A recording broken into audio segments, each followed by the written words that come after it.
নমস্কার, আপনাদের সঙ্গে আমি সৈকত শুরু করছি আজকের এই সময় অনুষ্ঠান। বাংলার বকেয়া বঞ্চনা গত 2-3 বছর ধরে আমরা এ নিয়ে কয়েকশো শো করেছি। বিভিন্ন টেলিভিশন চ্যানেল, সাধারণ মানুষ ভোটের বাজারে রাজনীতিকদের মুখে মুখে ফেরে এই বঞ্চনার কথা। সেটা খায় না মাথায় দেয়।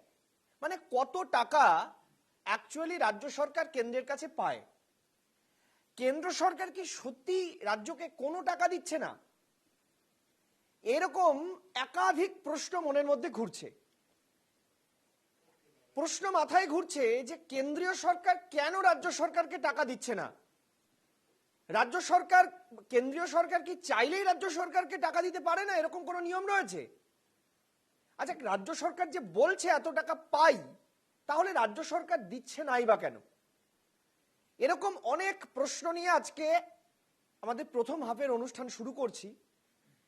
অভিষেক বন্দ্যোপাধ্যায় গতকাল নির্মলা সীতারামনের সংসদে একটি বাজেটের ওপর বক্তব্যকে কেন্দ্র করে অভিষেক বন্দ্যোপাধ্যায় বললেন, শ্বেতপত্র প্রকাশ করুন।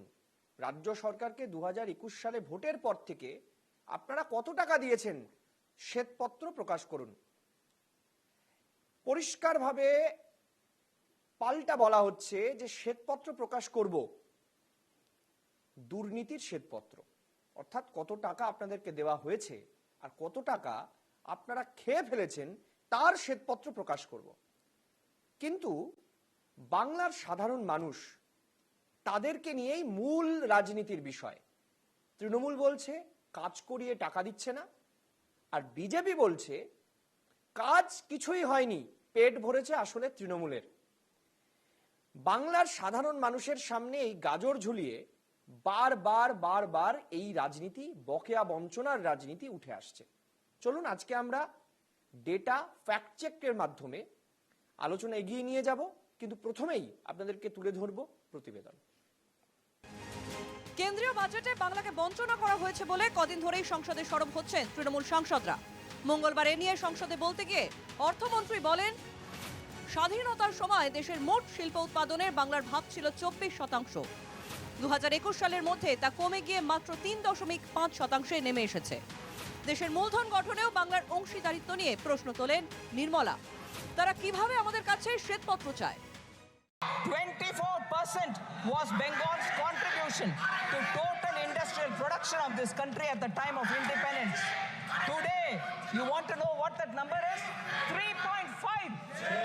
That's the Bengal economy. That's the Bengal economy. They want a white paper. I'll give a white paper. I will definitely give a white paper. This is the performance of Bengal's economy, sir. এরপরেই সংসদের বাইরে বেরিয়ে অভিষেক প্রশ্ন তোলেন, 21 সালে বাংলায় হারের পর বাংলাকে কত টাকা দিয়েছেন তা জানানো হোক। তা না করে সংসদে দাঁড়িয়ে মিথ্যে কথা বলছেন অর্থমন্ত্রী। একজন মন্ত্রী যখন কোনো কথা বলে বা কোনো বক্তব্য রাখে, বিশেষ করে পার্লামেন্টের মধ্যে, লোকসভার ভিতরে, তার হাতে তথ্য নিয়ে বক্তব্য রাখা উচিত। বাজেট টেবিল করার পর বলেছিলেন যে 10 বছর ধরে বাংলায় আমরা অনেক হাজার কোটি টাকা দিয়েছি, কিন্তু বাংলার সরকার সেই টাকাটা সঠিকভাবে ব্যবহার করতে পারেনি। বারে ওনাকে বলেছি আপনি শ্বেতপত্র প্রকাশ করুন, উনি করতে পারেননি। রাজ্যসভায় এবং লোকসভায় মিথ্যে কথা বলে এসছেন, বাংলার মানুষকে বিভ্রান্ত করেছেন, দেশের মানুষকে বিভ্রান্ত করেছেন। 10 পয়সা বাংলাকে দেয়নি, তাহলে বাংলা থেকে ট্যাক্সগুলো তুলে নিয়ে যাচ্ছে কি? বিহারে গিয়ে ব্রিজ বানাবে আর সেই ব্রিজগুলো ভেঙে পড়বে। সে কারণে মানুষের টাকার অপচয়, গরিব মানুষকে শোষণ করা। এ নিয়ে বিজেপি সাংসদ প্রহ্লাদ যোশীর পাল্টা কটাক্ষ। কোন কেন্দ্রীয় প্রকল্পের নাম বদল আর কোন প্রকল্পে কত দুর্নীতি হয়েছে তা শ্বেতপত্র প্রকাশ করা হবে। व्हाइट पेपर बंगाल के बारे में लाएंगे, क्या क्या भ्रष्टाचार हुआ है सब इसमें, और जो भी नाम चेंज किया है, भ्रष्टाचार किया है, वो लाएंगे। তৃণমূলের অফিসিয়াল এক্স হ্যান্ডেলে পোস্ট করে তুলে ধরা হয়েছে বিজেপির বিরোধী রাজ্যগুলির প্রতি কেন্দ্রীয় বঞ্চনার পরিসংখ্যান। লোকসভার আগেও বাংলাকে বঞ্চিত করা নিয়ে কখনো দিল্লিতে ধর্ণা, কখনো মন্ত্রীর সঙ্গে সাক্ষাতের চেষ্টা করেছেন তৃণমূল সাংসদরা, আবার কখনো মোদী মমতার সাক্ষাতেও তুলে ধরা হয়েছে বঞ্চনার কথা। Bureau report, NKTV Bangla. আমি পরিচয় পর্বে আসবো। আমাদের সঙ্গে এই মুহূর্তে আলোচনায় রয়েছেন জ্যোতি চট্টোপাধ্যায়, বিজেপি মুখপাত্র, জ্যোতিকে স্বাগত। রয়েছেন পার্থ প্রতিম রায়, তৃণমূল কংগ্রেস মুখপাত্র, পার্থ তাকে স্বাগত। রয়েছেন দেবনীল পাল, সিপিআইএম নেতা, আপনাকে স্বাগত। রয়েছেন সুপর্ণ মৈত্র, অর্থনীতিবিদ, সুপর্ণদা আপনাকেও স্বাগত। পার্থ মুখার্জি, কংগ্রেস মুখপাত্র, কিছুক্ষণের মধ্যেই যোগ দেবেন আমাদের অনুষ্ঠানে। প্রথমে আমি জ্যোতির কাছে যেতে চাইবো। জ্যোতি, পরিষ্কার অভিযোগ তোমাদের পক্ষ থেকে যে তৃণমূল সব টাকা খেয়ে নিয়েছে, ফলে আমরা টাকা দিচ্ছি না। কিন্তু বাংলার মানুষের কাছে অভিষেক বন্দ্যোপাধ্যায়, মমতা বন্দ্যোপাধ্যায়রা পরিষ্কার একটা ছবি তুলে ধরছেন। তারা বলছেন কেন্দ্র সরকার টাকা দিচ্ছে না, তাতে কি? আবাস আমরা করে দেব। কেন্দ্র সরকার টাকা দিচ্ছে না, তাতে কি? জব কার্ডের টাকা আমরা দেব। তাহলে বাংলার সাধারণ মানুষ তারা বিজেপিকে কেন পছন্দ করবে, বিজেপিকে কেন ভোট দেবে? আসলে তো সবটাই ভোটের জন্য। কেন্দ্রীয় সরকারও বাংলায় লড়ছেন ভোটের জন্য, তৃণমূল কংগ্রেসও বাংলায় লড়ছেন ভোটের জন্য। মানুষের কাজটা তো অবশ্যই আছে, সেটা তো আলাদা বিষয়। কিন্তু আমি বলছি কেন বাংলার মানুষ তোমাদেরকে ভোট দেবে? সৈকত, আমি একটা কারেকশন করে দিই। সেটা হচ্ছে যে দেখুন, মানে বিজেপি, আমি কিছু পরিসংখ্যান আপনাদের দর্শকের সামনে তুলে ধরবো, তাহলে সেটা বুঝতে সুবিধা হবে। সেটা হচ্ছে যে এই যে মনরেগার যে টাকাটা 2004 থেকে 2014 সাল পর্যন্ত ইউপিএ 1 এবং ইউপিএ 2 যখন মমতা বন্দ্যোপাধ্যায় ছিলেন পার্ট, তখন টোটাল বাংলাকে দেওয়া হয়েছিল 14,985 কোটি টাকা, প্রায় 15,000 কোটি টাকা। আর আমাদের সময় অর্থাৎ এনডিএর সময় 54,150 কোটি টাকা, প্রায় 3.5 গুণ বেশি টাকা দেওয়া হয়েছে বিজেপির আমলে বাংলাকে। প্রধানমন্ত্রী গ্রাম সড়ক যোজনায় ওই সময় দেওয়া হয়েছিল কংগ্রেসের সময়, ইউপিএর সময় 5,431 কোটি টাকা, যেটা আমাদের সময় দেওয়া হয়েছে 11,051 কোটি টাকা, প্রায় দুগুণ। প্রধানমন্ত্রী আবাস যোজনায় ফান্ড অলরেডি রিলিজ করা হয়েছে 4,466 কোটি, 66, মানে প্রায় 4,500 কোটি টাকা। আমাদের সময় সেটা হচ্ছে 30,000, প্রায় 6 গুণ। প্রত্যেকটা জায়গায় সেটা এনএসএপি ফান্ড, ফাইন্যান্স কমিশনের যে ফান্ড বলুন, প্রত্যেকটা জায়গায় আমি টোটাল যদি ফান্ডটা অ্যালোকেশন দেখি 2004 থেকে 2014 সাল পর্যন্ত ইউপিএ 1 এবং ইউপিএ 2 সময়ে 58,000 কোটি টাকা দেওয়া হয়েছিল, 58,058 কোটি টাকা, যেটা আমাদের সময় দেওয়া হয়েছে 2,05,000। কেন? ইমাজিন, প্রায় 4 গুণ বাংলাকে অলরেডি রিলিজ করা হয়েছে। সুতরাং 4 গুণ 10 বছরের বৃদ্ধি করা হয়েছে বিজেপির আমলে। তো বিজেপির মানে আমাদের প্রধানমন্ত্রী যে মানে বাংলার প্রতি তার যে টান, এবং আপনি জানেন যে প্রধানমন্ত্রী নিজেও বলেছেন যে বাংলার মানে পরবর্তী জন্ম যেন আমার বাংলাতেই হয়। তো হয়তো এই কারণের জন্য উনি বাংলাকে বেশি বেশি করে ফান্ডটা রিলিজ করেছেন। সেজন্য আমরা আপামর বাঙালি সমাজের পক্ষ থেকে তাকে ধন্যবাদ জ্ঞাপন করছি। কিন্তু এই যে তৃণমূল কংগ্রেসের যে অ্যালিগেশন গুলো, আপনি দেখুন, এই যে অ্যালিগেশন গুলো 4টে জেলাকে আপনার ফাইন করা হয়। সেই 4টে জেলা কোনটা কোনটা? মালদা, পূর্ব বর্ধমান, দার্জিলিং এবং হুগলি, 4টে জেলাকে ফাইন করা হয়। সেন্ট্রাল যে টিম আসে সেই টিম, সেই ফাইনটা মুখ্যমন্ত্রী মমতা বন্দ্যোপাধ্যায় রাজ্য সরকার দিয়ে দেন। তার মানে উনি স্বীকারই করে নিয়েছেন যে এখানে আমি দুর্নীতি করেছি, এই টাকাটা তো আপনার আমার ট্যাক্সের টাকা থেকে দেওয়া হয়েছে। দ্বিতীয় বিষয় হচ্ছে, যখন এই সম্বন্ধে প্রশ্ন করা হয় যে কেন ফান্ডটা আটকে রয়েছে এই যে 2022-23 টাকাটা, তো তখন সেখানে উত্তর দেওয়া হয় সংসদে দাঁড়িয়ে যে non compliance of the directives. তো non compliance of the directives এটা কেন করা হচ্ছে না? প্রবলেমটা কোথায়? যারা যারা যেসব অফিসাররা, যেসব বিডিও, এসডিও, লোকাল তৃণমূলের নেতা এর সঙ্গে যুক্ত ছিল, অর্থাৎ মানুষের টাকা লুটে ফুটে খেয়েছে, তাদের বিরুদ্ধে ব্যবস্থা নেওয়ার কথা বলা হয়েছিল। কেন ব্যবস্থা নেওয়া হয়নি? অর্থাৎ সেই যে চোর, আবার টাকা রিলিজ হবে, সেই চোরগুলো আবার আপনার হচ্ছে না। যদি এখানেই তৃণমূলের বক্তব্য খুব পরিষ্কার যে আপনারা 254টা কেন্দ্রীয় প্রতিনিধি দল এখানে পাঠিয়েছেন, সেন্ট্রাল গভর্নমেন্টের টিম এসছে, বিভিন্ন প্রকল্পে আপনারা সিবিআই তদন্তের সুপারিশ করছেন। কিছু যেমন মিড ডে মিলের সিবিআই সুপারিশ হয়ে রয়েছে। আমি বলতে চাইছি, এবার সাধারণ মানুষ জানতে চাইছেন এই যে গাজরটা বারবার ঝোলানো হচ্ছে, সেটা কে ঝোলাচ্ছে আমি বলছি না, কিন্তু গাজর একটা ঝোলানো হচ্ছে, এটা পরিষ্কার। তাহলে এর সুফলটা কোথায়? মানে আপনারা বলছেন ওরা টাকা খেয়ে ফেলেছে, যেটা আপনার বক্তব্যেও আসছে বারবার। আমি এটা শেষ করি। আমি তৃণমূলের কাছে এই প্রশ্নটা পার্থ প্রতিমদার কাছ থেকে জানতে চাইবো। পার্থদা, হ্যাঁ, আমি জানতে চাইবো যে পার্থদা, একটা বিষয় জলের মতো পরিষ্কার, যে যেটা একটু আগে জ্যোতি বলছিল যে 4টে জেলাকে ফাইন করা হয়েছে, রাজ্য সরকার নাকি সেই টাকা দিয়ে দিয়েছে। আবার এটাও আমরা বলতে শুনেছি ওই সংসদে দাঁড়িয়েই যে সুদীপ বন্দ্যোপাধ্যায় তিনি পরিষ্কার বলেছিলেন যে যাদের যেখানে যেখানে অভিযোগ রয়েছে সেই জেলাগুলোতে টাকা বন্ধ করে বাকি জেলাগুলোতে টাকা রিলিজ করা হোক, আমরা এটাও শুনেছি। তার মানে আপনারা কি কোথাও নিজেরাও সন্দিহান যে বাংলায় এই ধরনের কেন্দ্রীয় প্রকল্পগুলিতে দুর্নীতি হয়েছে, তারপরেও আপনারা টাকা চাইছেন, আপনারা ইউটিলাইজেশন সার্টিফিকেট দেবেন না, আপনারা ফান্ড কোথায় খরচা করেছেন তার হিসেব দেবেন না, তারপরেও আপনারা কেন্দ্র সরকার টাকা পাঠাবে? এইটা আপনারা সবসময় কেন্দ্রের বিরুদ্ধে সামনে রাখবেন, যাতে কেন্দ্র সরকারের বিরুদ্ধে এই বাংলার মানুষ তারা একটা বিতৃষ্ণা ভরে তাদের দিকে তাকায়। দেখুন, আপনি এক লক্ষ অনেকগুলো প্রশ্ন করেন।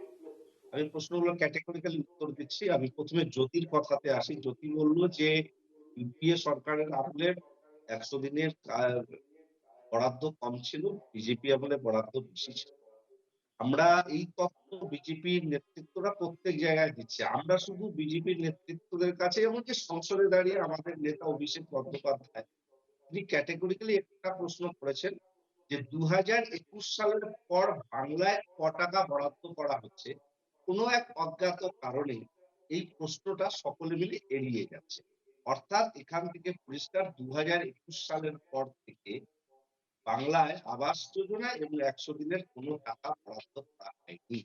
আজকে 140 দিন ধরে কনজিকিউটিভলি অধিনায়ক অভিষেক বন্দ্যোপাধ্যায় আমাদের সাংসদ একটাই দাবি করে, প্রত্যেকটা একটা শ্বেতপত্র প্রকাশ করুন যে 21 সালের পরে আপনারা কত টাকা দিচ্ছেন। এই জায়গাটা কেন করা হচ্ছে না আমাদের বক্তব্য। 2, 4টি জেলায় বড়দের অভিযোগ এসেছে, সেটা যে টাকা ফাইন করেছে রাজ্য সরকার দিয়েছে। আমরা বলি যে রাজ্য সরকার ফাইন দিল, কেন্দ্রীয় সরকার সেই ফাইন কামনায় অ্যাকসেপ্ট করলো। দ্যাটস মিন এটার প্রভিশন রয়েছে যে ফাইন দেওয়া যেতে পারে। আর দুর্নীতি যদি হয়ে থাকে, নিশ্চিতভাবে কোথাও কোথাও গড়মিল আছে, দুর্নীতি কেউ যদি করে থাকে তাদের বিরুদ্ধে ব্যবস্থা আপনারা গ্রহণ করুন। কিন্তু একলব্ধে বাংলার এতগুলো মানুষের টাকা আপনারা কেন জোর করে আটকে রাখছেন? যারা কাজ করেছে তারা টাকা পায়নি এবং নতুন করে 2021-22, 22-23, 23-24 আর্থিক বছরে কোনো টাকা বরাদ্দ করা হয়নি।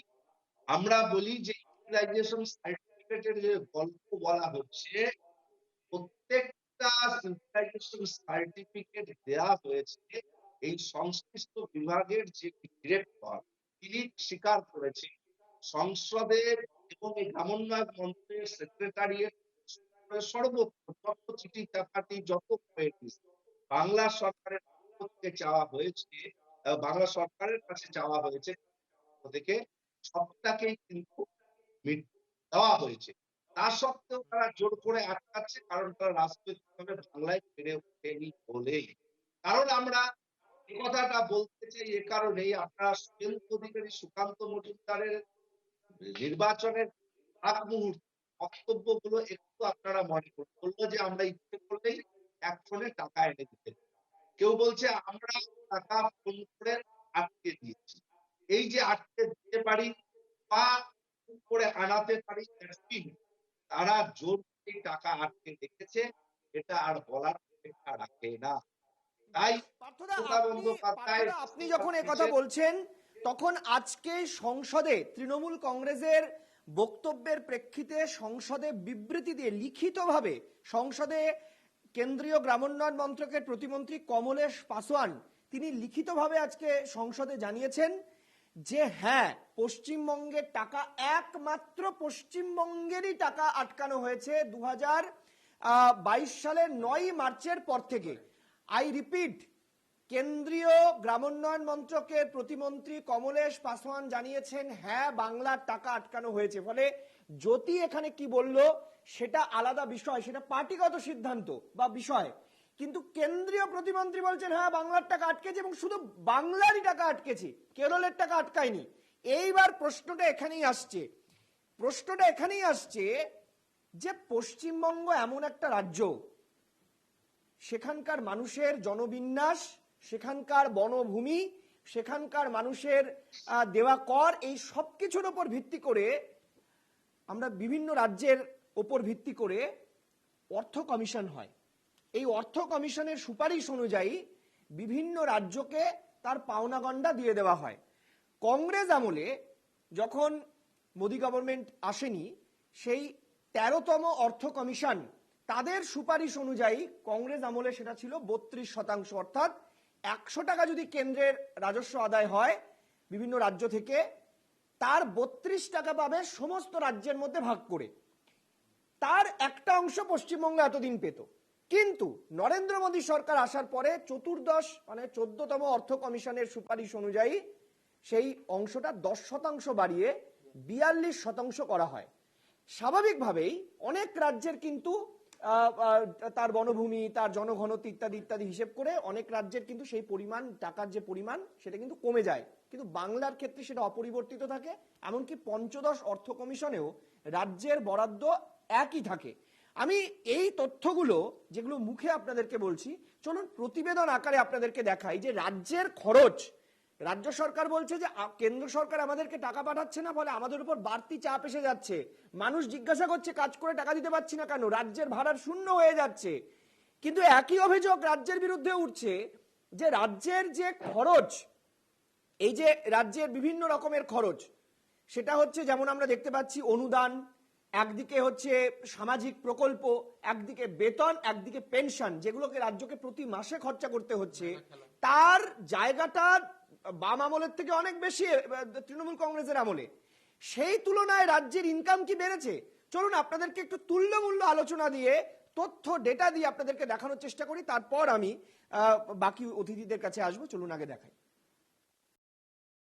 আমি একটা ছোট্ট প্রশ্ন নির্মলা সীতারামনকে করেছিলাম সেদিনকে, আপনি আবাস যোজনায় এবং 100 দিনের কাজের কত টাকা 2021-22 অর্থবর্ষ, 22-23 অর্থবর্ষ, 23-24 অর্থবর্ষে বাংলাকে দিয়েছেন, রাজ্য সরকারকে দিয়েছেন, বাংলার মানুষের জন্য পাঠিয়েছেন? আপনি শ্বেতপত্র প্রকাশ করে প্রমাণ করুন। উনি ধারাবাহিকভাবে রাজ্যসভায় এবং লোকসভায় মিথ্যে কথা বলে এসছেন, বাংলার মানুষকে বিভ্রান্ত করেছেন, দেশের মানুষকে বিভ্রান্ত করেছেন। কেন্দ্রীয় বাজেট পেশের পর অভিষেক বন্দ্যোপাধ্যায় প্রশ্ন তুলেছেন, কেন রাজ্যে কেন্দ্রীয় প্রকল্পের টাকা বন্ধ? শ্বেতপত্র প্রকাশের দাবিতে তৃণমূল সেনাপতি। অভিষেক দীর্ঘদিন ধরেই বলে আসছেন 2021 সালে ভোটে বিজেপি বাংলায় হারার পর থেকেই 100 দিনের কাজ এবং আবাস যোজনার টাকা দেওয়া বন্ধ করেছে। বাংলায় বিজেপি নেতারাও পাল্টা দাবি করেছেন, ইউটিলাইজেশন সার্টিফিকেট ও হিসেব না দেওয়ার জন্য রাজ্যের প্রাপ্য টাকা আটকে রেখেছে কেন্দ্র। এবার কি ফের কেন্দ্রীয় বঞ্চনায় শান দিতে কোমর বাঁধছে তৃণমূল? তেমনই ইঙ্গিত মিলছে বুধবার সকাল থেকেই।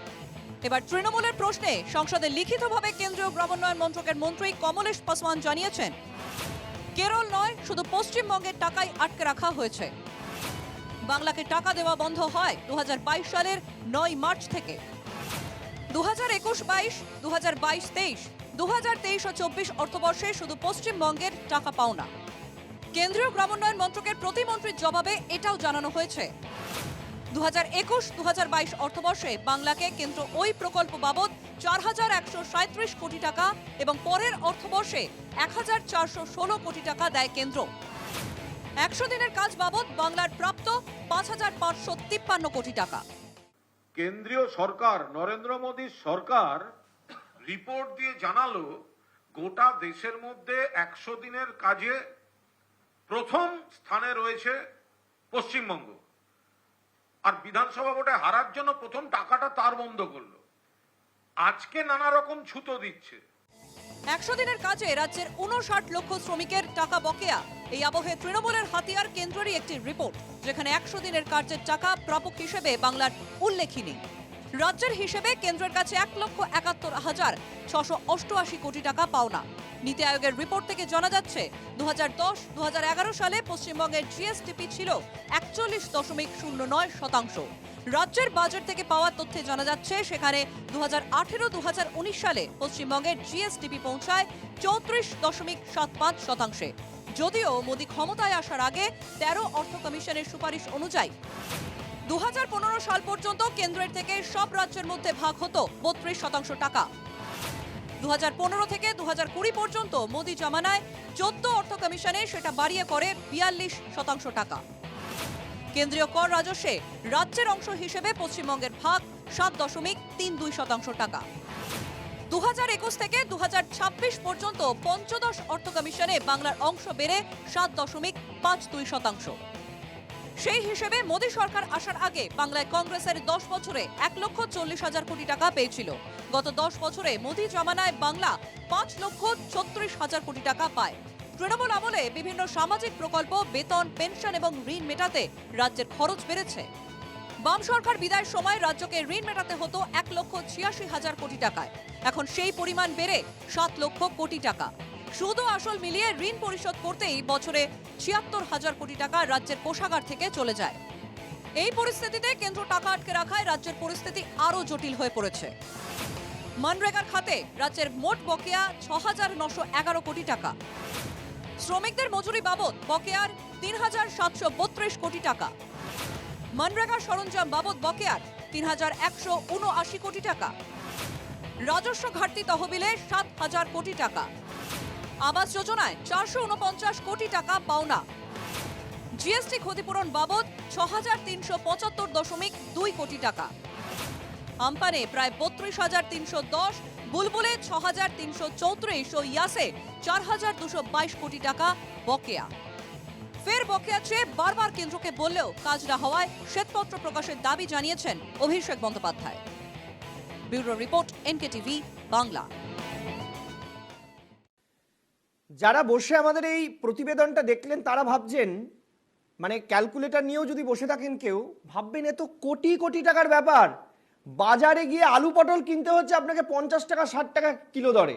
মানে যাই হোক, আমার বক্তব্য একটা খুব পরিষ্কার, এই এত এত কোটি টাকা পাওয়ার পরেও রাজ্য বলছে যে আমি কিছুই পাচ্ছি না, আবার কেন্দ্র বলছে সব দিচ্ছে কিন্তু বলছে কিছু পাচ্ছি না। আমি সুপর্ণবাবু আপনার কাছে যেতে চাইবো, একদম সহজ করে অর্থনীতির মানুষ হিসাবে আপনার কাছে জানতে চাইবো যে রাজ্য সরকার যে বলছে কিছুই পাচ্ছি না, শ্বেতপত্র প্রকাশ করতে হবে, আর কেন্দ্র বলছে টাকা তো অনেক দিচ্ছি, হিসেব দাও তারপর। আসলে এই সমস্যাটার সমাধান কোথায়? কি করলে মানুষ সঠিকটা বুঝতে পারবেন? সৈকত, প্রথম থেকেই আপনি খুব সুন্দরভাবে শুরুও করেছেন, প্রতিবেদনও দেখিয়েছেন। আমি যেরকমভাবে আপনি বলেছেন আমি সেরকমভাবেই সহজ সরলভাবে বলার চেষ্টা করি, আজকেও সেটা চেষ্টা করব। আজকে যে প্রেক্ষিতে আমাদের আজকে বোধহয় অনুষ্ঠানটা হচ্ছেন, তৃণমূলের একজন সাংসদ তিনি সংসদে দাঁড়িয়ে ভারতের অর্থমন্ত্রীকে একটা দাবি করেন যে তিনি যেন শ্বেতপত্র প্রকাশ করেন যে বাংলাকে কত টাকা দেওয়া হয়েছে বা বাংলা কতটা বঞ্চিত হয়েছে কিনা সেই শ্বেতপত্র থেকে ফুটে বেরিয়ে আসবে। যদি শুধুমাত্র এই কথাটা যদি আমরা অন্য কিছু না ভেবে শুধু এই কথাটার উপর মনোনিবেশ করি, তাহলে এই কথাটার মধ্যে কিন্তু কোনো রকম কোনো অন্যায় কিছু, শুধুমাত্র এই কথাটা যদি অন্য সব কিছু বাদ দিয়ে দেওয়া যায়, যে কেউ কোনো শ্বেতপত্র চাইতেই পারেন, সেটা যেরকম সংসদেও যেরকম সত্য, আবার তাদের কাছে যদি কোনো দল বিধানসভাতে চায়, আমার মনে হয় তারাও বোধহয় সেটাকে অন্যায় না মনে করে সেটা বোধহয় দেওয়ার চেষ্টা করবেন। সুতরাং এটা বোধহয় প্রথমে প্রতিষ্ঠিত হওয়ার দরকার। এক, দুই হচ্ছে কি নিয়ে দাবি দেওয়া হচ্ছে, আমি আপনার প্রত্যেকটা কথার উত্তর দেব। পার্থপ্রতিমবাবু আমাদের মধ্যে একজনই এমন মানুষ আছেন যিনি, আমি তাকে খুব ভালো করেও চিনি এবং তিনি সাংসদও ছিলেন আগে। এবং দুটো বিষয় নিয়ে আলোচনা হচ্ছে। কি বিষয় নিয়ে আলোচনা হচ্ছে? একটা হচ্ছে যে 100 দিনের কাজ বা মানরেগা এবং আবাস যোজনা, প্রধানমন্ত্রী আবাস যোজনায় সেখানে বাংলা সেখানে বঞ্চিত হচ্ছে, বাংলার টাকাটা আছে, পাওয়া যাচ্ছে। কেন্দ্রীয় সরকার বলছেন যে আমরা তোমাদেরকে টাকা দিয়েছি, বা কেন্দ্রীয় সরকারের যে উত্তর সেটা বোধহয় ওটাও একটু অন্য, যে প্রথমে বলছিলেন যে কোথায় বাংলা ছিল কোথায় আছে, সেটা বোধহয় একটু ডিফ্লেক্ট করার মতো, ওটার সাথে আমি একমত নই। কিন্তু যদি স্পেসিফিক জায়গায় আসতে পারি যে 100 দিনের কাজ এবং মানে ওই প্রকল্পতে, আবাস যোজনাতে যদি বাংলা সত্যিই মনে করে তারা বঞ্চিত হচ্ছেন, তারা পরিণত রাজনীতি করছেন, রাজনীতিতে তারা 100 পাচ্ছেন, কিন্তু রাজনীতি করে কিন্তু টাকা কেন্দ্রীয় সরকারের থেকে বার করা যাবে না। আমার একটাই, আমি আশ্চর্য হই সৈকত, আমরা অনেক এই নিয়ে আলোচনা করেছি, পশ্চিমবঙ্গ সরকার তো সুপ্রিম কোর্টে সব সময় যায়, ছোট ছোট ব্যাপারে সুপ্রিম কোর্টে চলে যাচ্ছেন। যেরকম পাঞ্জাব সরকার কেন্দ্রীয় সরকারের থেকে টাকা পাচ্ছেন না বলে বঞ্চনার অভিযোগ নিয়ে সুপ্রিম কোর্টের দ্বারস্থ হয়েছেন। পশ্চিমবঙ্গ সরকার কেন হচ্ছেন না, শুধুমাত্র রাজনীতি করছেন। এখানে তো ভারতীয় জনতা পার্টি হেরে গেছেন, 26-এ আবার দেখা যাবে। ধরুন ভারতীয় জনতা পার্টি বা কেউ কোনোদিনই এলো না, তৃণমূল দলই থাকলো, কিন্তু দলটা থেকেই কি সাধারণ মানুষ টাকাটা পাবেন? তাহলে যদি আমি সাধারণ মানুষের কথাই চিন্তা করি, তাহলে আমি সুপ্রিম কোর্টের দ্বারস্থ হচ্ছি না কেন, এই প্রশ্নটা উত্তরটা আমি পাচ্ছি না। এক। দুই হচ্ছে, আপনি ঠিকই বলেছেন, জ্যোতি অন্য অ্যাঙ্গেল থেকে বললেও এখানে আবার বলছি, সৈকত আপনি যেরকমভাবে শুরু করেছেন, তার কারণ আমাদের যে সংবিধান আছে সেখানে অর্থ কমিশনের প্রভিশন আছে, আর্টিকেল 280, পার্থদা আছেন এখানে এসছেন, এবং সেখানে বিভিন্ন বছর মানে ফাইন্যান্স কমিশনে সেটা আছে, এবং এটা 15th ফাইন্যান্স কমিশন শেষ হচ্ছে এবং 16th ফাইন্যান্স কমিশন নতুনভাবে সেটা কাজ শুরু করবে, সেটা রিপোর্টও 26-এর মধ্যে দেবে হয়তো। আগে কি ছিল, 14 যেটা আপনি বললেন চতুর্দশ অর্থ কমিশনের আগে, সেখানে কেন্দ্রীয় সরকার 68% পেতেন, যেটা আপনি প্রতিবেদনে দেখিয়েছেন, রাজ্যগুলো সম্মিলিতভাবে 32%। এখানে আমার থেকে অনেক কনিষ্ঠ দেবনীল বসে আছে, দেবনীলরা কিন্তু বরাবর একটা কথা বলতেন যে কেন্দ্র এবং রাজ্যের মধ্যে বরাদ্দটা 50-50 হওয়া উচিত, এটা কিন্তু তারা বলতেন। এবং যখন অর্থ কমিশন যখন এইটা রেকমেন্ড করেন যে আপনারা 58% কেন্দ্রীয় সরকার রাখবেন এবং 42% রাখবেন, সেটা কিন্তু নরেন্দ্র মোদী সরকার সেটা মেনে নেন। পরের যখন 2019 থেকে 24-এর সেশনে এখন সেটা 58 আর 42 নেই, এখন সেটা 58 আছে, 41 আছে এবং ওই জম্মু কাশ্মীরের ওটার জন্য 1% যাচ্ছে। সুতরাং এখন হচ্ছে 58, 41 এবং 1। এবং এই স্বাভাবিকভাবেই যে যখন কেউ 32 থেকে ওটা বেড়ে নিয়ে 42 এবং পরে 41 করে দিল, স্বাভাবিকভাবেই যে কোনো জায়গায়, এবং পশ্চিমবঙ্গ কিন্তু 20,000 কোটি টাকা অ্যাডিশনাল পেয়েছে। এবং আরেকটা সুবিধাও করে দিয়েছিলেন, আগে কিন্তু প্রত্যেকটা প্রকল্প বলা হতো কন্ডিশনাল, মানে এটার সাথে ওটা লিঙ্ক করে দেওয়া হচ্ছে, এটা ছাড়া করা হবে না। কিন্তু 20,000 কোটি টাকা দেওয়ার পরেও কিন্তু অনেক ছাড় কিন্তু যে কোনো রাজ্যকে, এটা তো পশ্চিমবঙ্গের জন্য স্কিম তৈরি করা না, এটা নীতির কথা আমি বলছি, সেটা করা হয়। পশ্চিমবঙ্গের একটা অসুবিধের যে জায়গাটা, বা যে কোনো রাজ্য সরকারের অসুবিধার জায়গাটা পরে আসছি, কিন্তু পশ্চিমবঙ্গ সরকারের যে অসুবিধা, আবার আপনি যেটা সঠিকভাবে প্রতিবেদন করে দেখিয়েছেন, পশ্চিমবঙ্গ সরকার তার কারণ 2023-এ রিজার্ভ ব্যাঙ্ক অফ ইন্ডিয়া, যেটা হচ্ছে সেন্ট্রাল ব্যাঙ্ক, তারা ভারতবর্ষের প্রত্যেকটা রাজ্যের আর্থিক স্বাস্থ্য বা ফিনান্সিয়াল হেলথ নিয়ে তারা একটা রিপোর্ট বার করেন, এবং সেখানে 5-6টি রাজ্যর খুব অসুস্থ বলে তারা বলেন। অসুস্থ রাজ্যদের মধ্যে প্রথমেই অন্ধ্রপ্রদেশ, পরে বিহার, আমরা কেরালা আছে, পাঞ্জাব আছে এবং পশ্চিমবঙ্গ আছে। পশ্চিমবঙ্গের অবস্থাটা একটু উন্নত হয়েছে যদিও। এবং পশ্চিমবঙ্গের খারাপ অবস্থার কারণটা কি? তার কারণ পশ্চিমবঙ্গে যে রোজগার করে তার রোজগার কিন্তু কিছু নেই, কারণ শিল্পায়ন করেননি বলে রোজগার নেই। সুতরাং 52 থেকে 53% কেন্দ্রীয় এই ট্যাক্সের ওপরেই নির্ভর করে থাকেন। এক। দ্বিতীয় হচ্ছে সুরাপানের ওপর নির্ভর করেন। আর তাদের খরচা কোথায় যায়? এই যেটা আপনি বললেন, এই কমিটেড পেমেন্ট বা যেটা আমি অঙ্গীকারবদ্ধ, এই যে স্যালারি, পেনশন এবং পুরনো ঋণ, এবং যে প্রত্যেক দিন নতুন ঋণ করছি, সেটা দিয়েই আমার রোজগারের প্রায় 35.5% সেটাতেই চলে যাচ্ছে। এইখানটাতেই আপনাকে একটু থামাবো, কারণ আমাকে একটা শার্প ব্রেকে যেতে হবে। এইখানেই হচ্ছে একটা খুব গুরুত্বপূর্ণ প্রসঙ্গ, এবং দেবনীলের কাছে একটা প্রশ্ন করে আবার আমি আপনার কাছে আসবো। মাঝখানে আমি একটু পার্থদার কাছে যাব। খুব ইম্পর্টেন্ট জায়গায় আমরা কিন্তু পৌঁছচ্ছি। আমাদের আলোচনাটাকে আমি বলবো যে দর্শকরা বোঝার চেষ্টা করবেন। ঠিক যেখানে সুপর্ণবাবু বলছিলেন সেখানে একটা প্রসঙ্গ আমার মাথায় এলো, এবং সেই সূত্র ধরেই আমি একটু দেবনীলের কাছে আসবো, যে রাজ্য সরকারের কেন্দ্রের টাকাটা পাওয়ার এত প্রয়োজনীয়তা কেন, সেইটা সবার আগে বুঝতে হবে। যে কেন্দ্র সরকারের কাছে রাজ্য সরকার একটা টাকা পায়, সেটা না দিলে কি চলছে না? মানে আমি কিন্তু বলছি না যে টাকাটা না দেওয়ার পক্ষে আমরা কথা বলছি, আমি বলছি রাজ্য সরকার এই টাকাটার জন্য এত মুখিয়ে রয়েছে কেন, অথচ সেই রাজ্য সরকারই বলছে আমাদের কেন্দ্রের টাকা চাই না, আমরা সব করে দেবো। কিন্তু তারপরও তাদের ওই টাকাটা চাই,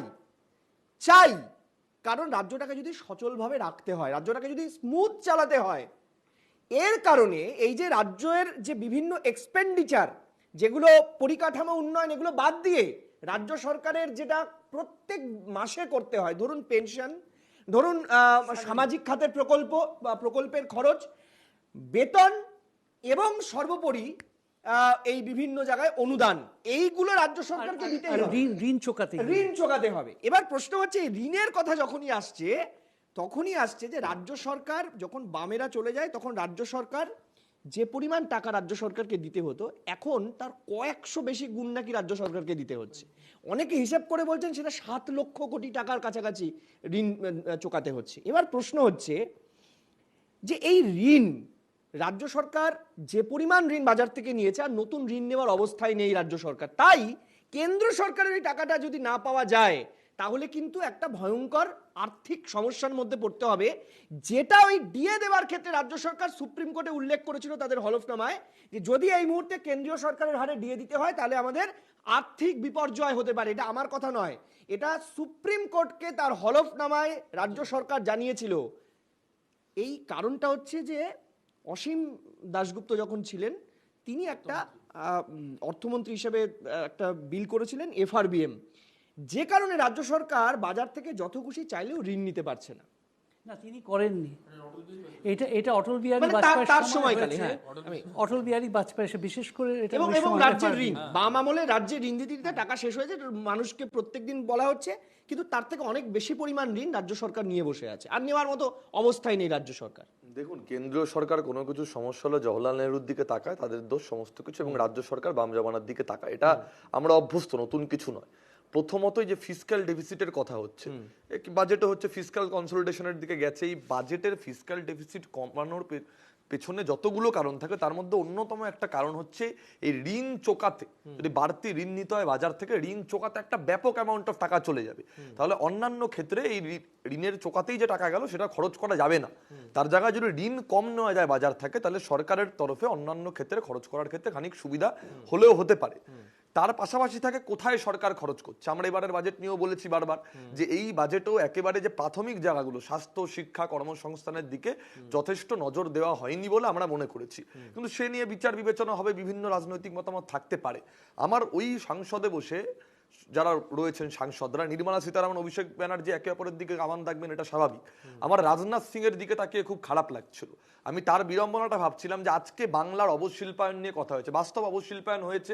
কোনো রাজনৈতিক দলের নেতা, মন্ত্রী, বিজেপি হোক, সিপিএম হোক, তৃণমূল হোক, কেউ এসে উল্টো কথা বলতে পারবে না।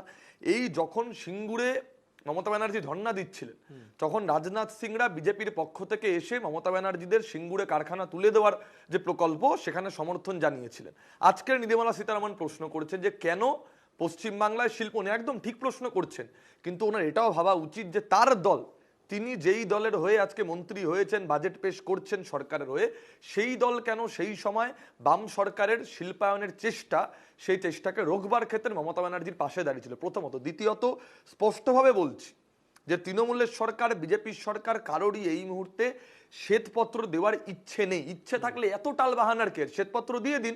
বিজেপি বারবার বলছে, তৃণমূল বারবার বলছে, একটা ট্রান্সপারেন্সির অভাব রয়েছে প্রচন্ডভাবে। এবং আরটিআই, রাইট টু ইনফরমেশন, এই রাইট টু ইনফরমেশন অ্যাক্টের ক্ষমতা হ্রাস পেয়েছে গত কিছু বছরে। আজকে দাঁড়িয়ে অভিষেক ব্যানার্জি এতবার বলছেন উনি হিসেবটা দিয়ে দিন স্পষ্টভাবে, কিন্তু তৃণমূলের সরকারের তরফও হিসেবটা স্পষ্ট করে দেওয়া হচ্ছে না যে এত টাকা এই খাতে বরাদ্দ আমরা রয়েছি। তার বদলে নতুন নতুন প্রকল্প, যেই প্রকল্পগুলোর পেছনে আদৌ রাজ্যের আর্থিক স্বাস্থ্য রক্ষা করা যাবে কিনা, প্রকল্প থাকুক, কোনো অসুবিধা নেই, প্রকল্পের ইন্টেনশনকে কোয়েশ্চেন করছে না, কিন্তু প্রকল্পর বাস্তবতা, তার ফিজিবিলিটি, অর্থনীতিতে ফিজিবিলিটির একটা কথা রয়েছে। তো বাজেট কেন করছি, তার মানে আমার কাছে যত ইচ্ছা খরচ করার মতো সুযোগ সুবিধা নেই। ঠিক একইভাবে ঋণ নেওয়ার ক্ষেত্রেও ঋণ নিচ্ছে সরকার, কিন্তু সরকার ঋণের জন্য যে বাড়তি আয় হবে, বাড়তি তার যে ব্যয়টা হবে এবং আয় হবে, দুটো ক্ষেত্রেই এই আয় কোথায় খরচ করছে এবং বাড়তি ব্যয়, এই ব্যয় ওরা কোথা থেকে মেটাবে। মানে আমি দেখলাম হিসেব করে যে রাজ্য সরকারের যা আয় তার 46% চলে যাচ্ছে শুধুমাত্র এই টাকাগুলো মেটাতে আর ঋণ মেটাতে। না, সেটা হচ্ছে 35.5%।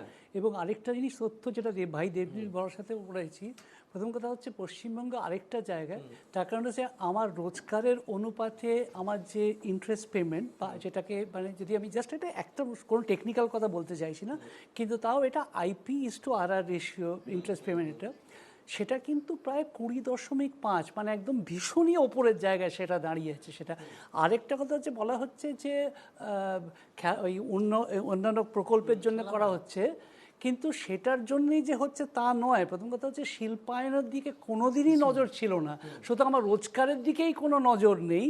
যেটা ভাই দেবনীর বা এরা পার্থদাও নিশ্চয়ই বলবেন, কিন্তু আমি কমিটেড এক্সপেন্ডিচারের দিকে যাচ্ছি। এবং আমার কিন্তু যেটা সৈকত আপনি বলছিলেন, আমার কিন্তু সংবিধানে এটা কিন্তু একটা ধারা আছে যেখানে 293(3) যে এবার আমাকে কেন্দ্রীয় সরকারকেও জিজ্ঞেস করতে হবে যে কোনো জায়গায় বাজার থেকে আমি নিতে পারি কি না। তার কারণ এই সরকারটা যখন একটা আর্থিক অনুশাসনের দিকে বিশ্বাস করে এবং মুদ্রাস্ফীতিটাকেও 4 to 6% ±2 রাখার চেষ্টা করছে এবং তারা মূলধনী খাতে ব্যয় করছেন, সবথেকে যেটা আমার অভিযোগ পার্থবাবুর এটাতে, কেন পার্থবাবু ব্যক্তিগত খুব ভালো বন্ধু, আমরা যখন আলোচনা করছি এখানে যে আজকে মূলধনী খাতে ব্যয়ের দিকে কিন্তু কোনো কিছু নেই, সবই রাজস্ব খাতে ব্যয় করছেন, সেখানে কোনো সম্পদই তৈরি করা হচ্ছে না। এটাই কিন্তু এই সরকারের সহজ করে যদি আমি বোঝাই, যেটা পরিষ্কার সুপর্ণবাবু বলছেন, ধরুন এই যে আমি সামাজিক প্রকল্প খাতে আমি 1,000 টাকা করে লক্ষ্মীর ভান্ডার দিচ্ছি, এই লক্ষ্মীর ভান্ডার থেকে রাজ্যের কোনো সম্পদ তৈরি হচ্ছে, আমি রাইট? রাজ্যের কিন্তু কোনো সম্পদ তৈরি হচ্ছে না, ফলে এই যে ব্যয়টা হচ্ছে এটা রাজ্য সরকারের এক রকমের কমিটেড খরচ, মানে রাজ্য সরকারকে করতে হবে খরচটা, কিন্তু তার জন্য রাজ্য সরকারের কোনো বেসিক্যালি লাভ নেই। মানে রাজ্য সরকার মানে আমি ভোট ব্যাংকের কথা বলছি না, রাজ্যের যে গভর্নমেন্ট তার যে পরিকাঠামো উন্নয়ন তাতে কোনো লাভ হচ্ছে না, ফলে তার জিডিপিতেও কোনো প্রতিফলন হচ্ছে না। আমাকে যেটা করতে হবে, পার্থবাবুরা সবাই মানে পার্থবাবু মানে পার্থপ্রতিম রায়, পার্থদার কথা বলছি না, পার্থবাবু তৃণমূলের ওরা সবাই জানেন আমার যদি টাকা না থাকে আমাকে কি করতে হবে, আমাকে কিন্তু জমি বিক্রি করতে হবে, ঠিক আছে? রাজ্য সরকার জমি বিক্রি করছে, জমি তো করছেই, তার কারণটা হচ্ছে তারা হিডকো থেকে এক্ষুনি কেএমসি হিডকোকে সেই জমিটা ট্রান্সফার করে দিয়েছে ওই জুয়ের পাশে, এগুলো তো সব এস্টাবলিশ পাবলিক ডোমেনেই আছে, তারা বিক্রি করতে চাইছেন। তার কারণটা হচ্ছে তারা যদি আজকে এই যে কল্যাণকর প্রকল্প তারা চালাবেন, তাদের হাতে তো টাকা নেই, সুতরাং তাদেরকে এইগুলোকে বিক্রি করতেই হবে। কি করা যায়, চিন্তাটা হচ্ছে বিক্রি একটা জিনিস শুরু হয়ে গেলে কি কি আমাকে বিক্রি করতে করতে যেতে হবে, এটাই চিন্তার বিষয় হয়ে যায়। ভয়ঙ্কর ব্যাপার। মানে আমি পার্থদা আপনার কাছে জানতে চাইবো, আলোচনা আমরা কোথায় শুরু করেছিলাম? হ্যাঁ, পার্থ মুখার্জির কাছে, যে আমরা আলোচনা কোথায় শুরু করেছিলাম যে কেন্দ্র সরকার টাকা দিচ্ছে না, কেন্দ্রীয় বঞ্চনা, সেখান থেকে আমরা জমিতে চলে এলাম যে রাজ্য সরকার জমি বিক্রি করছে, রাজ্য সরকারের টাকা নেই। মোদ্দা বিষয় হচ্ছে এটাই, যেটা বারবার করে আমি আলোচনায় তুলতে চাইছি, যে রাজ্য সরকার কি একটা আর্থিক সংকটের দিকে এগোচ্ছে? শুভ সন্ধ্যা। দেখুন, এখানে সুপর্ণবাবুর মতো অর্থনীতিবিদ বসে আছেন, তার সামনে অর্থনীতি নিয়ে কথা বলাটাই আমার মতো মানুষের ক্ষেত্রে বাতুলতা। যাই হোক, তবু আমি কিছু আমার দলের বক্তব্য চেষ্টা করছি বলা। সেটা হচ্ছে, দেখুন, এই চারবাক দর্শন একটা কথা বলে যে ঋণং কৃত্বা ঘৃতং পিবেত, আর আজকে যেটা দাঁড়িয়েছে অর্থনীতিতে সেটা হচ্ছে চৌর্যং কৃত্বা ডালডা পিবেত। তো ফলে যা হবার হয়েছে, এখন যেটা আপনি কিছুক্ষণ আগে বললেন যে অর্থনীতি যাতে এগোচ্ছে ঠিকই, কিন্তু কোনো সম্পদ তৈরি হচ্ছে না। অর্থনীতির মূল কথা হচ্ছে সম্পদ সৃষ্টি। এই যে মানুষের হাতে টাকা দেওয়া, এটা কিন্তু এমন নয় যে অর্থনীতিতে কোথাও নেই। আমরা যদি কেইনসিয়ান অর্থনীতির কথা চিন্তা করি সেখানে কিন্তু বলছে, কিন্তু সেই টাকাটা দেওয়ার দুটো উদ্দেশ্য। একটা হচ্ছে অর্থনীতি যখন একটা বন্ধা অবস্থার মধ্যে পড়ে তখন সেই অর্থনীতি তার মধ্যে একটা সচল টাকার পরিমাণ বাড়ানো, যাতে অর্থনীতিতে সেই সাইকেলের মধ্যে সেই টাকাটা আসে একটা অংশ, এবং আর একটা অংশ কিন্তু ব্যয় হবে ওই সম্পদ সৃষ্টি। সেটা ব্যক্তিগত সম্পদ হতে পারে, সমাজগত সম্পদ হতে পারে, দেশগত সম্পদ হতে পারে। কিন্তু এখানে যেটা হচ্ছে শুধুমাত্র ডোল রাজনীতি। এই যে ডোল রাজনীতি, এবং এটা যে শুধুমাত্র পশ্চিমবঙ্গ সরকার করছে তা নয়, এটা বিভিন্ন রাজ্য সরকার করতে বাধ্য হচ্ছে একটা অবস্থার জন্য। কেননা আজকে এমন অবস্থা, যেটা বলা হচ্ছে যে 1924 সালে যে বৈষম্য ছিল, আজকে আমরা সেই বৈষম্যর দিকে গেছি। এবং এই ক্ষেত্রে যেটা অর্থমন্ত্রী একটা বলেছেন যে আমরা 1924-এর ওই বৈষম্যের কথাটা উনি একেবারেই মানতে চাননি। উনি বলেছেন যে সেই সময়ের মানুষের ছবিগুলো দেখবেন খুব রোগা, হাড় জিরজিরে, এখন সেরকম ছবি দেখা যায় না। না, 1924-এর ছবি কিন্তু হাড় জিরজিরে ছিল না, যেটা ছিল সেটা হচ্ছে যখন ওই দুর্ভিক্ষটা হয়েছিল সেই সময় ছবিগুলো উনি বলেছেন, সেটা কিন্তু সবসময় ছবি নয়। ফলে এই যে বৈষম্যটা বেড়েছে, যে কিছুক্ষণ আগে একটা কথা বলে যে চতুর্দশ অর্থ কমিশন 32% থেকে রাজ্যের বরাদ্দ বাড়িয়ে 42% করেছে, এটা খুব সত্যি কথা। 42% করেছে, কিন্তু আগে 32% দেওয়ার পরে আরো অন্য অনেক টাকা কেন্দ্রীয় সরকার বিভিন্ন খাতে দিত, অতিরিক্ত দিত। এখন কিন্তু সেই অতিরিক্ত মানে এটা হচ্ছে আমি বিজেপি শাসিত রাজ্যগুলোর ক্ষেত্রে বলছি না, অবিজেপি শাসিত রাজ্যগুলোর একটা অভিযোগ হচ্ছে যে তারা এই অতিরিক্ত যে টাকাটা তারা আগে তাদের পাওয়ার সম্ভাবনা ছিল বা পেত, এখন সেই অতিরিক্ত টাকাটা পাচ্ছেন এবং তাদের মতে তারা হিসেব করে দেখাচ্ছে যে আমরা 32-এর থেকে কমে বরঞ্চ 31% পাচ্ছি, এমনও কিছু কিছু হিসাব দেখাচ্ছে। এখন এ সবই হচ্ছে কাগজের কথা, কিন্তু কথাটা হচ্ছে যে কে সত্যি কথা বলছে, কেন্দ্র বলছে না রাজ্য বলছে? বারবার আমরা যেটা বলছি যে আর্টিকেল 142-তে সুপ্রিম কোর্টকে একটা বিশেষ দায়িত্ব দেওয়া আছে, যেখানে বলছে যে সুপ্রিম কোর্টের দায়িত্ব হচ্ছে যে দেশে যা কিছু সমস্যা হবে সেই সমস্যা যদি তার সামনে আসে টু ডু কমপ্লিট জাস্টিস, 1 নম্বর। আর 2 নম্বর হচ্ছে ভেরি ইম্পর্টেন্ট, পুটিং, তার কি অধিকার আছে না, putting an end to a dispute in a manner that fits the facts of the case even when the law or statute may not provide a remedy। অর্থাৎ আইন যখন রেমেডি দিতে পারছে না, আইনের বাইরে গিয়ে, আইনের ঊর্ধ্বে গিয়ে একটা সমস্যার সমাধান। উনি যেটা বললেন পাঞ্জাবের কথা, আমাদের রাজস্থানে একই জিনিস হয়েছিল। আমার এখানেই একটা প্রসঙ্গ পার্থদা, আমার এখানেই একটা জিনিস মাথায় আসছে, জনস্বার্থ মামলা তো হতেই পারে। আমি বলছি রাজ্য সরকার মামলা করছেন, আমি মানলাম, কিন্তু এই অভিযোগ তো দেবনীলদের আছে, আপনাদেরও আছে, কেন বাংলার ওই মানুষগুলোর স্বার্থে একটা জনস্বার্থ মামলা সুপ্রিম কোর্টে হচ্ছে না? জনস্বার্থ মানুষের হাতে, মানুষের হাতে স্পেসিফিক ইনফরমেশনটা চাইতো। আমরা তো এই কথাটাই বারবার রাজ্য সরকারকে বলছি যে আপনারা আমাদেরও ডাকুন, আমরা সবাই মিলে একসঙ্গে যাব কেন্দ্রের কাছে। আমাদের তো ফাইলগুলো দেখ, আমরা শুধু শুনছি যে কেন্দ্র টাকা দিচ্ছে। আমি এটুকু বলতে পারি, তুমি যেটা বলছিলে যে আমি জানি বিজেপি একাধিক একাধিক আইনজীবী তারা কলকাতা হাইকোর্টে এইরকম আবাস যোজনার দুর্নীতি, জব কার্ড একাধিক মামলা করেছে। আমি জানি, আমি বলছি সামগ্রিকভাবে কেন্দ্র সরকার টাকা দিচ্ছে না, রাজ্য সরকার টাকা পাচ্ছে না, মানুষ বঞ্চিত হচ্ছে। জনস্বার্থ মামলা তো হতে পারে অ্যাটলিস্ট। আমি আসছি, আমি একটু পার্থদার কাছে, আমি উত্তর নেব। কারেকশন করে দিচ্ছি, সেটা হচ্ছে ক্ষেত মজুর ইউনিয়ন অলরেডি মামলা করেছে ক্যালকাটা হাইকোর্টে, এবং সেখানে ক্যালকাটা হাইকোর্ট পার্টি করেছে কিন্তু কাকে, রাজ্য সরকারকে, যে আপনারা এই ডকুমেন্টস গুলো দিন। সব থেকে অবাক হয়ে যাবেন, ক্ষেত মজুর ইউনিয়ন একটা ইন্ডিপেন্ডেন্ট বডি, তারা বলছে যে আমরা পাচ্ছি না, আমরা বঞ্চনার জন্য মামলা করেছি, রাইট? রাজ্য সরকারকে পার্টি করা হয়েছে, রাজ্য সরকার সেই ডকুমেন্টস গুলো যখন চাইছে হাইকোর্ট, রাজ্য সরকার সেই ডকুমেন্টস গুলোই দিচ্ছে না, যে কারণের জন্য মামলা একের পর এক পিছিয়ে যাচ্ছে। বেশ, আমি পার্থদার কাছে যাব, পার্থপ্রতিম রায়। পার্থদা, আমার এখানে একটা জিনিস আপনার কাছে জিজ্ঞাসা করা, যে বিজেপির বিরোধী তো শুধু আপনারা একা নন, পাঞ্জাবে আপ আছে, কংগ্রেস রয়েছে, কোথাও কোথাও অন্যান্য রাজ্যে যেমন তামিলনাড়ুতে এমকে স্ট্যালিন রয়েছে, এরকম অনেকগুলো রাজ্যে বিরোধী সরকার রয়েছে, কারোর টাকা আটকাচ্ছে না, শুধু তৃণমূল কংগ্রেসের টাকাই বিজেপি আটকাচ্ছে কেন? অন্যান্য রাজ্যেও তো বিজেপি হেরেছে। এই কিছুক্ষণ আগে জ্যোতি বললো না যে প্রধানমন্ত্রীর স্বপ্ন যে বাংলায় তিনি যদি জন্মাতে, আসলে বাংলা দখল করাটা তার একটা প্রাইম মোটো হয়ে দাঁড়িয়েছে। সেই জায়গাটায় যতবার খাচ্ছে তত বেশি তিনি ভিন্ডিকটিভ হচ্ছেন বাংলা। যাই হোক, আলোচনা খুব হেলদি আলোচনা হচ্ছে। সুপর্ণদা, তার সঙ্গে আমার ব্যক্তিগত দীর্ঘদিনের পরিচয়, সুপর্ণদার বেশ কিছু কথা শুনলাম, ভালো লাগলো, এবং তথ্যভিত্তিক তিনি কথা বললেন ইকোনমিস্ট হিসেবে যেভাবে বলা দরকার।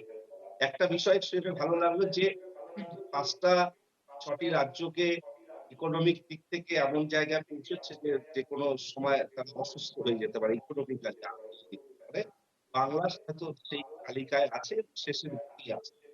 যেটাই হোক না কেন, যে দুটো রাজ্য প্রথম দিকে বলানো, বিহার, অন্ধ্র, কেরালা, এইসব আছে, দুটো রাজ্যকে কিন্তু ইতিমধ্যে যে কারণেই হোক তাদেরকে স্পেশাল প্যাকেজ দেওয়া এবারে। তাহলে এই বাকি যে 2-3টি রাজ্য এই মুহূর্তে রয়েছে তাদেরকে কেন স্পেশাল প্যাকেজ দেওয়া হলো এবার? এটা কি একটা বঞ্চনা নয়?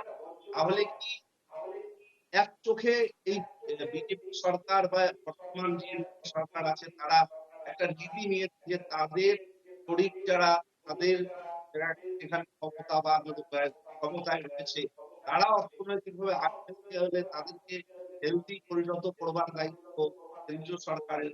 বাকি রাজ্যগুলোর দিকে তাকানোর প্রয়োজনীয়তা নেই। এবারের বাজেটে সেই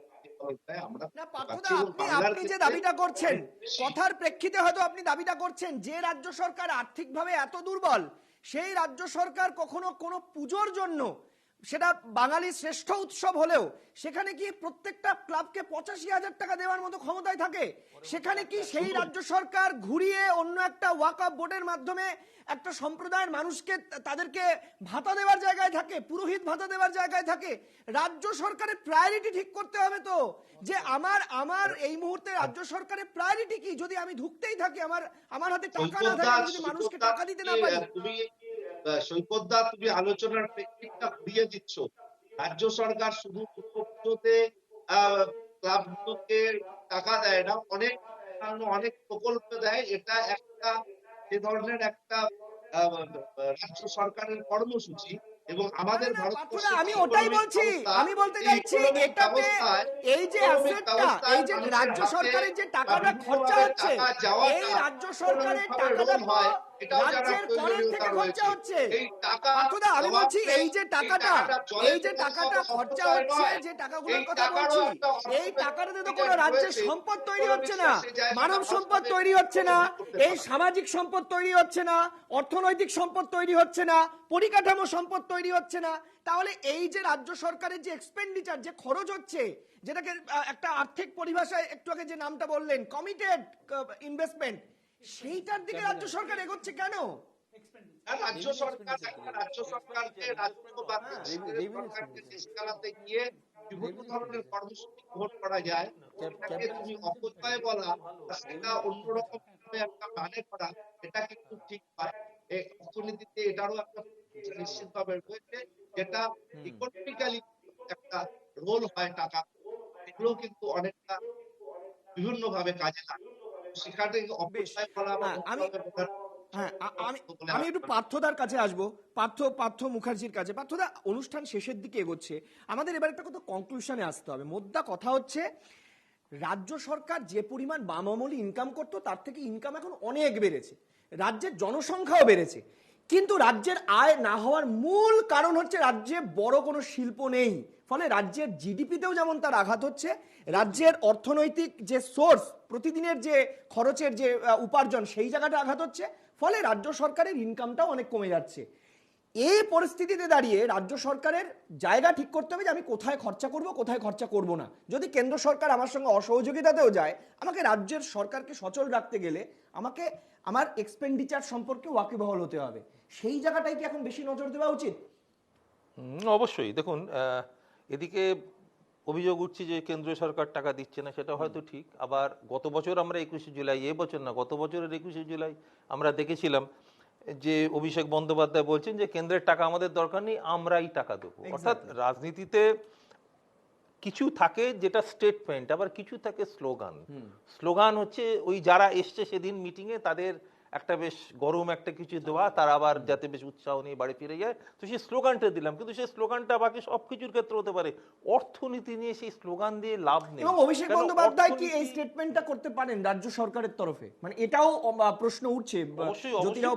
অবশ্যই তিনি পারেন না, তবু না ধরে নিলাম যে তিনি দলের পক্ষ থেকে বলছেন। কেন অনেক সময় দলের যারা উঁচু নেতা হন, তারা হয়তো সরকারের কিছু দায়িত্ব নিয়ে হয়তো তারা কথা বলেন, সেখানে ঠিক কি বেঠিকের প্রশ্ন আসছে, তবু আমি মেনে নিলাম, আমি সেই ইয়েতে যাচ্ছি না। কিন্তু কথাটা হচ্ছে তিনি যে কথাটা বললেন, সেই কথাটা তিনি অর্থ বোঝেন, তারপর তার এত দাবি হচ্ছে কেন?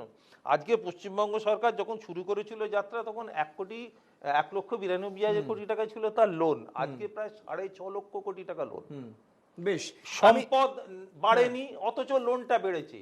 আবার শিল্প নেই, বারবার কি বলা হচ্ছে যে আমাদের এমএসএমই তো আমরা 1 নম্বর। এমএসএমই তো পশ্চিমবঙ্গ সরকার করেনি। এমএসএমই ইতিহাস বাংলা এমএসএমই তে রাজ্যের জিডিপি বোধহয় খুব একটা বাড়ে না, মানে সম্ভাবনা খুব কম। কারণ জিডিপি সেক্ষেত্রেই বাড়ে প্রোডাক্টিভিটি, যদি সেই রাজ্যে বা সেই দেশে প্রোডাক্টিভিটি বাড়ে, মানে উৎপাদন যদি বৃদ্ধি হয়, তাহলে সেই দেশের জিডিপি বাড়ে বা সেই রাজ্যের জিডিপি বাড়ে। ফলে আমাদের রাজ্যের প্রোডাক্টিভিটি নিয়ে কিন্তু আজকের এই আলোচনায় বারবার প্রশ্ন উঠছে। আমি দেবনীলের কাছে খুব ছোট্ট করে জানতে চাইবো, দেবনীল, এই ক্ষেত্রে অনেকে বলছেন, খুব স্পষ্ট একটা খুব সূক্ষ্ম রাজনীতির কথা বলছেন তৃণমূলের আমলে শুধুমাত্র খরচা হচ্ছে, তৈরি হতে কিছু দেখছি না, তাই নাকি বাম ভালো। দেখুন, আমরা বারবার করেই বলেছি যে এই সরকারের একটা স্পষ্ট নীতি পঙ্গুত্ব রয়েছে। শুধুমাত্র ভোটের আগে কয়েকটা কথা বললাম, 21শে জুলাইয়ের মঞ্চ থেকে কয়েকটা কথা বললাম, এটা সরকারের কাজ নয়।